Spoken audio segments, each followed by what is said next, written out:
যখন আপনাকে কবরের ভিতরে রাখবে, আপনি যদি মুনকার নাকিরের সঠিক জলের জবাব দিতে না পারেন, দুই পাশের মাটি এমন জোরে চাপ দিবে, আপনার শরীরের প্রত্যেকটা হাড় ভেঙে একটা আরেকটার সাথে ঢুকে যাবে।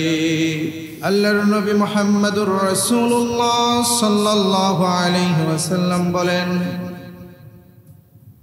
যখন কোনো বেনামাজিকে কবরের ভিতরে রাখা হয়, যখন কোনো বেঈমানকে কবরের ভিতরে রাখা হয়, শুধু তাই নয়, যখন কোনো ঈমানদারকে কবরের ভিতরে রাখা হয়, তখন আল্লাহ পাক রব্বুল আলামিন তাদের কাছে দুইটা ফেরেশতা নিযুক্ত করেন। ফেরেশতারা এসে তাদেরকে তিনটা প্রশ্ন করেন। তিনটা প্রশ্ন সবার জন্য, কিন্তু মুমিনদের জন্য একটা প্রশ্ন বেশি করা হয়। আল্লাহ পাক রব্বুল আলামিন যে ফেরেশতাদেরকে কবরের ভিতরে পাঠান, ওই ফেরেশতারা কবরের ভিতরে এসে মৃত ব্যক্তিকে জিজ্ঞাসা করে, মার রব্বুকা, তোমার রবকে? তখন সে যদি ঈমানদার হয় বলে, আল্লাহ, আমার রব হচ্ছে আল্লাহ। তখন জিজ্ঞাসা করা হয়, মান দীনুকা, তোমার দিন কি? তখন সে যদি ঈমানদার হয় বলে, দিন হচ্ছে ইসলাম। তখন আবার ফেরেশতারা জিজ্ঞাসা করে, মান নাবিয়ুকা, তোমার নবীকে? তখন ঈমানদার উত্তর দেয়, নবী মুহাম্মদ সাল্লাল্লাহু আলাইহি ওয়াসাল্লাম। এই তিনটা প্রশ্নের উত্তর দেওয়ার সাথে সাথে ফেরেশতারা তাকে আরেকটা প্রশ্ন জিজ্ঞাসা করেন। প্রশ্নটা তো হচ্ছে, এই যে তিনটা বিষয়ের উত্তর তুমি দিলা, এটা কি তুমি নকল করে লিখে আনছো নাকি? কবরের ভিতরে কি নকল নেওয়া যায়? পরীক্ষার হলে তো আমরা নকল নিয়ে পরীক্ষা দিতে পারি, কিন্তু কবর এমন একটা জায়গা, সেখানে নকল করার কোনো সিস্টেম নাই। আপনাকে 3 কাপড়ে কবরের ভিতরে রাখা হবে, 5 কাপড়ে কবরের ভিতরে রাখা হবে। যেই কাফনের ভিতরে কোনো পকেট নাই, যেই কাফনের ভিতরে কিছু লেখা যায় না, কেউ কোনো কিছু না লেখে সাদা দবদবে কাফনের কাপড় দিয়ে আপনাকে রেখে আসবে। আপনার আত্মীয় স্বজন আপনার থেকে বাড়ি পর্যন্ত আসতে পারবে না। মুনকার নাকির এসে আপনার সাথে কথা বলা শুরু করে দিবে, আপনাকে প্রশ্ন করতে থাকবে। আর আপনি যখন 3টা প্রশ্নের সঠিক জবাব দিবেন, তখন জিজ্ঞাসা করবে, এই 3টা প্রশ্নের জবাব তুমি কিভাবে বললা? এই 3টা প্রশ্নের জবাব তুমি কোত্থেকে শিখে আসছো? তখন সেই ঈমানদার বলবে, এই 3টা প্রশ্নের জবাব আমি দুনিয়া থেকে, আল্লাহ তাআলার কুরআন থেকে শিখে আসছি। সুবহানাল্লাহ। সাথে সাথে ওই কবরটাকে আল্লাহ পাক রব্বুল আলামিন জান্নাতের বাগান বানিয়ে দিবেন। শুধু তাই নয়, ওই ব্যক্তি এমন ঘুম দিবে, কিয়ামতের আগে ইসরাফিল সিংহায় ফুঁক দেওয়ার আগে ওই ব্যক্তির ঘুম আর ভাঙবে না। সুবহানাল্লাহ। আর ওই ব্যক্তি যদি বেঈমান হয়, বেনামাজি হয়, ফেরেশতারা যখন জিজ্ঞাসা করবে, মার রব্বুকা, তোমার রবকে? বলবে, লা আদরি, আমি তো জানি না। বলবে, তোমার দিন কি? তখন বলবে, লা আদরি, আমি জানি না। জিজ্ঞাসা করবে, মান নাবিয়ুকা, তোমার নবীকে? তখনও বলবে, লা আদরি, আমি জানি না। কবর এমন একটা জায়গা, ফেরেশতারা জিজ্ঞাসা করার পরে মুর্দার ব্যক্তি যদি ওই প্রশ্নের উত্তর দিতে না পারে, নবী বলেন, কবরের 2 পাশের মাটি এমন জোরে চাপ মারবে গো, 2 পাশের হাড্ডিগুলা একটা আরেকটার সাথে এরকম ভাবে ঢুকে যাবে। কেমন কষ্ট হবে একটু অনুভব করেন। দুনিয়াতে যদি একটা মানুষের হাত ভেঙে যায়, ব্যথার জন্য ইনজেকশন দিতে হয়, অ্যান্টিবায়োটিক খেতে হয়। দুনিয়ার ভিতরে যদি কারো হাত কেটে যায়, ব্যথার যন্ত্রণার কারণে আমাদেরকে ইনজেকশন নিতে হয়, ওষুধ খেতে হয়। কিন্তু কাল কিয়ামতের ময়দানে নয়, আপনার জীবনের মৃত্যুর পরে প্রথম গাটির অবস্থা হবে এরকম। যখন আপনাকে কবরের ভিতরে রাখবে, আপনি যদি মুনকার নাকিরের সঠিক সওয়ালের জবাব দিতে না পারেন, 2 পাশের মাটি এমন জোরে চাপ দিবে, আপনার শরীরের প্রত্যেকটা হাড় ভেঙে একটা আরেকটার সাথে ঢুকে যাবে। আল্লাহর নবী মুহাম্মদ সাল্লাল্লাহু আলাইহি ওয়াসাল্লামের স্ত্রী খাদিজাতুল কুবরা রাদিয়াল্লাহু তাআলা আনহা, আমাদের মতো সাধারণ মানুষের কথা বলছি না, রাসূলের স্ত্রী, যাকে আল্লাহ পাক রব্বুল আলামিন আসমান থেকে সালাম জানিয়েছে। সুবহানাল্লাহ। আমাকে আপনাকে কি আল্লাহ সালাম দিয়েছে? কিন্তু এমন এক মহিলা, এমন এক নারী যাকে সালাম দিয়েছেন আমাদের সৃষ্টিকর্তা একজন, তিনি কে? আরে চিল্লায় বলেন না, তিনি কে? ওই আল্লাহ পাক রব্বুল আলামিন যাকে সম্মান করেছে, উনি একদিন হঠাৎ করে ঘরের ভিতরে কান্না করছে।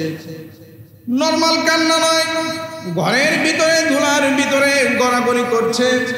আমাদের রাসূল সাল্লাল্লাহু আলাইহি ওয়াসাল্লাম আরেক ঘরে বসা, তার সন্তান ফাতেমা রাদিয়াল্লাহু তাআলা আনহা মায়ের এরকম কান্নাকাটি দেখে রাসূলের কাছে গিয়ে বলে, বাবা, আমার মা ঘরের ভিতরে কান্নাকাটি করছে, কি যেন হয়েছে, আসেন। রাসূল গিয়ে যখন খাদিজা রাদিয়াল্লাহু তাআলা আনহাকে দেখছেন কান্না করছে, ফুলের ভিতরে গড়াগড়ি করছে, ধুলার ভিতরে গড়াগড়ি করছে, নবী ডাক দিয়ে বলে, খাদিজা, তোমার কি হয়েছে? তুমি কান্না করছো কেন? তোমার কান্না বন্ধ করো। খাদিজা বলে, আমি এরকম ভাবে মৃত্যু পর্যন্ত কান্না করতে থাকবো, আমি আমার কান্না বন্ধ করব না। এই কান্না করতে করতে যদি আমার মৃত্যু হয়ে যায়, আমি মৃত্যুবরণ করতেও রাজি আছি। নবী বলেন, কি হয়েছে তুমি আমাকে খুলে বলো। নবীকে উত্তর দেয়, আমি কান্না বন্ধ করতে পারি, আমার কথা আপনাকে শুনতে হবে, আমার সাথে আপনাকে ওয়াদা করতে হবে। রাসূল বলেন, কি কথা তুমি আমাকে বলো, তোমার কথা শোনার জন্য আমি প্রস্তুত আছি, তোমার সাথে ওয়াদা করার জন্য আমি প্রস্তুত আছি। খাদিজা রাদিয়াল্লাহু তাআলা আনহা বলেন, আমি ওই কবরের ভয়ে কান্না করছি, যেই কবরের ভিতরে আমাকে একা রাখা হবে। পৃথিবীতে যদি কোনো বিপদে পড়ি, আমার ওই বিপদ দেখার জন্য আমার বাবা আমার কাছে আসবে, আমার মা আমাকে দেখার জন্য আসবে, পাড়া প্রতিবেশী আমাকে দেখার জন্য আসবে, নবী আপনি আমাকে দেখার জন্য আসবেন। কবর এমন একটা ঘর, যে ঘরের ভিতরে কেউ যাইতে পারে না, কেউ সহযোগিতা করতে পারে না। ওই অন্ধকার কবরের ভয়ে আমি কান্না করছি। ইয়া রাসূলুল্লাহ, আপনি আমাকে কথা দেন, আমার যখন মৃত্যু হবে, আপনার জুব্বা মুবারক দিয়ে আপনি আমাকে কাফনের কাফন পরাইয়া দিবেন। কেন আপনার কাপড় দিয়ে কাফনের কাফন পরাবেন? যাতে করে কবরের মাটি আপনার ওই কাফনের কাপড়ের সম্মানে দুই সাইডের মাটিগুলো আমাকে চাপ দিতে না পারে। দ্বিতীয় নাম্বার শর্ত হচ্ছে, আমাকে যখন কবরে রাখা হবে, তখন আপনি আমার নাজাতের জন্য আল্লাহর কাছে দোয়া করবেন। আর আপনি যদি আমার জন্য আল্লাহর কাছে দোয়া করেন, ওই কবরের ফেরেশতারা আমাকে আযাব দিতে পারবে না। তৃতীয় নাম্বার, কবরের ভিতরে রেখে যখন সকলেই চলে আসবে, সবাই যার যার বাড়িতে চলে যাবে, কিন্তু আপনি ততক্ষণ পর্যন্ত আমার ওইখান থেকে আসবেন না, যতক্ষণ পর্যন্ত না মুনকার নাকির এসে আমাকে প্রশ্ন করে এবং তার প্রশ্নের উত্তর আমি দিতে পারি। এমনও তো হতে পারে মুনকার নাকির আমাকে প্রশ্ন করেছে, সেই প্রশ্নের জবাব আমি দিতে পারছি না, আপনি উপর থেকে সেই প্রশ্নের জবাব দিবেন। রাসূলুল্লাহ সাল্লাল্লাহু আলাইহি ওয়াসাল্লাম বলেন, স্ত্রী তুমি থামো থামো, তুমি কান্না বন্ধ করো, তোমার তিনটা শর্তই আমি মানলাম, আমি তিনটা শর্তই আমি পূরণ করব, কোনো সমস্যা নাই। যখন খাদিজা রাদিয়াল্লাহু তাআলা আনহার মৃত্যু হয়ে গেল, রাসূলুল্লাহ সাল্লাল্লাহু আলাইহি ওয়াসাল্লাম সেই শর্তগুলো প্রত্যেকটা শর্তই পালন করলেন। তার কাপড় দিয়ে তাকে দাফন করলেন, তার জন্য দোয়া করলেন, যখন কবরস্থ করলেন, সবাই যখন চলে আসে, নবী মুহাম্মদ সাল্লাল্লাহু আলাইহি ওয়াসাল্লাম বাড়িতে আসে না। সন্ধ্যা হয়ে গেছে, কবরস্থানে দাঁড়িয়ে আছে। সাহাবায়ে কেরাম জিজ্ঞাসা করেন, ইয়া রাসূলুল্লাহ, আপনি কি বাড়িতে যাবেন না? রাসূল উত্তর দেয় না, আমি ততক্ষণ পর্যন্ত বাড়িতে যাব না যতক্ষণ পর্যন্ত মুনকার নাকির এসে আমার খাদিজাকে প্রশ্ন করবে, আর সেই প্রশ্নের আমার উত্তর যতক্ষণ পর্যন্ত আমি দিব না ততক্ষণ পর্যন্ত আমি বাড়িতে যাব না। সাথে সাথে জিবরাইল এসে রাসূলকে বলে দেন, হে নবী, আপনাকে আর প্রশ্নের উত্তর দিতে হবে না। যেই খাদিজাকে প্রশ্ন করবে ফেরেশতারা, যেটার উত্তর দেওয়ার জন্য আপনি দাঁড়িয়ে আছেন, সেই প্রশ্নের উত্তর স্বয়ং আল্লাহ দিয়ে দিয়েছে।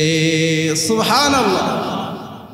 এখন আমাদেরকে বুঝতে হবে এখানে এটাই, যাদের জান্নাত নিশ্চিত তারা কবরের জন্য কেমন পেরেশানি ছিলেন, কবরকে কতটুকু ভয় পেয়েছে। কবরের ভয়ে তারা এমন ভাবে কান্না করছে যেন কি যেন হয়ে গেছে। আজকে আমাদের কবরের ভয়ে 2 ফোঁটা চোখের পানি চোখ দিয়ে বের হয় না। কবরের ভয় আমাদের অন্তরের ভিতরে নাই, মৃত্যুর ভয় আমাদের অন্তরের ভিতরে নাই। সাহাবা একরাম এই কবর দিকে ভয় পাইতেন, সাহাবা একরাম কবর দেখলেই কান্না করতেন।